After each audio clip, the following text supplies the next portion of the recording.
میں ڈاکٹر فرخندہ شعبہ اردو. میں آج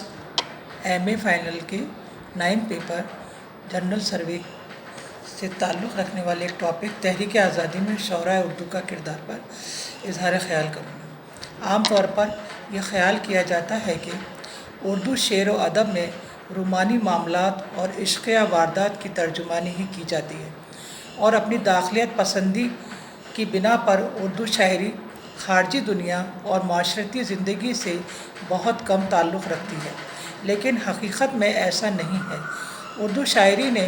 ہر زمانے میں بدلتے ہوئے حالات اور انسانی جذبات کی بیک وقت عکاسی کی ہے اور اس میں حب وطن کی اتنی ہی مستحکم روایت موجود ہے جتنی کہ اس کے عشقیہ روایت. اردو شاعری کا جائزہ لیں تو ہندوستان کی تحریک آزادی میں اردو کے شاعر و ادیب بھی اسی جوش و خروش کے ساتھ رہنمایان قوم کے شانہ بشانہ چلتے ہوئے نظر آتے ہیں جتنے کہ دوسری زبانوں کے قلمکار، بلکہ یہ کہا جائے تو غلط نہ ہوگا کہ آزادی کی جنگ میں حصہ لینے والے اردو کے بہت سے فنکار ہمارے چوٹی کے لیڈروں میں شمار کیے جاتے ہیں. مثال کے طور پر مولانا حسرت موہانی تک کے بعد دوسرے ہندوستانی ہیں جنہیں انگریزوں نے سیاسی اعتبار سے خطرناک تصور کر کے جیل بھیجا. حسرت کے علاوہ ہم دیکھتے ہیں کہ ہمارے صف اول کے قومی رہنماؤں میں مولانا محمد علی جوہر، مولانا ابوالکلام آزاد، ظفر علی خاں، علامہ اقبال اور بہت سے دوسرے اعلیٰ پائے کے شاعروں اور نثر نگاروں میں شامل ہیں. یہ فرض کر لینا ہی مناسب نہیں کہ اردو شاعری میں قوم پرست خیالات اور جدوجہد آزادی سے ہم آہنگی کا جذبہ 1857 کی ناکام جنگ کی آزادی کے بعد سے پیدا ہوا ہے، جسے انگریزوں نے غدر کا نام دے رکھا تھا. یہ الگ بات ہے کہ اس عظیم حادثے کے بعد سے ان خیالات و افکار میں ایک طرح کی شدت اور تنظیم پیدا ہو گئی، لیکن ہم عمیق نگاہی سے مطالعہ کرتے ہیں تو 1857 سے بہت پہلے ایسٹ انڈیا کمپنی کی پالیسی اور استحصال کا احساس اردو کے شعراء کو ہونے لگا تھا. مثال کے طور پر میر تقی میر کے یہ اشعار ملاحظہ ہوں: اب خرابہ ہوا جہان آباد، ورنہ ہر ایک قدم پہ یہاں گھر تھا. اب شہر ہر طرف سے ویراں ہو رہا ہے، دکھائی دیے جہاں تک میدان ہو رہا ہے. زمانے کی پریشان حالی اور عوام کی بے چینی کے یہ مرقع دراصل اس دور کے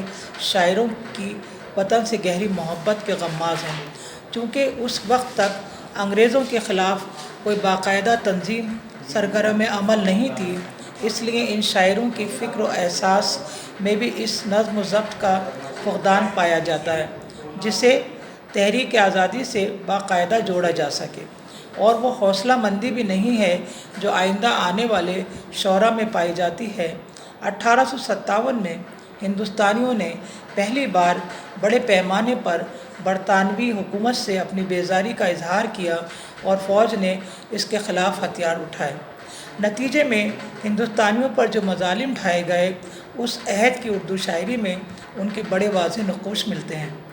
مثال کے طور پر مرزا غالب کے منظوم خط بنام عطائی کا یہ ٹکڑا ملاحظہ فرمائیں: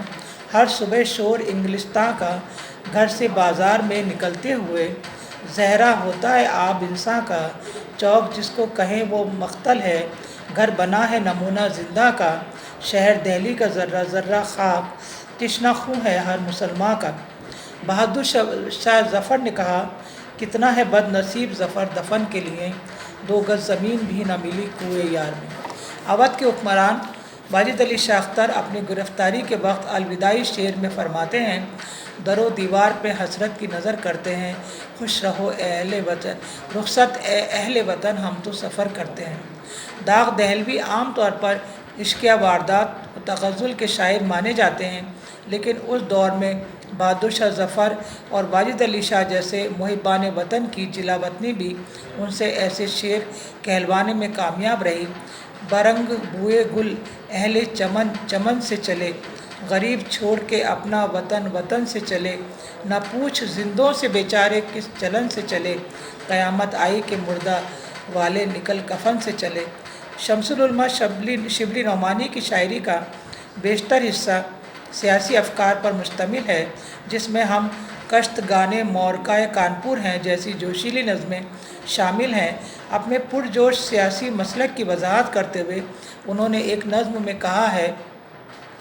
معترض ہیں مجھ پہ میرے مہربان قدیم، جرم یہ ہے کہ میں نے کیوں چھوڑا وہ آئین کہن، میں نے کیوں لکھے مضامین سیاست پہ پا با پا، کیوں نہ کی تقلید طرز رہنمایان زمن، کانگریس سے مجھ کو ہے اظہار براءت کیوں نہیں، کیوں حقوق ملک میں ہوں ہندوؤں کا ہم سخن۔ مولانا شبلی کی سیاسی نظمیں ایسی کٹیلی اور تیز و تند ہوتی تھیں کہ ان میں سے بعض کو برٹش حکومت نے ضبط کر لیا۔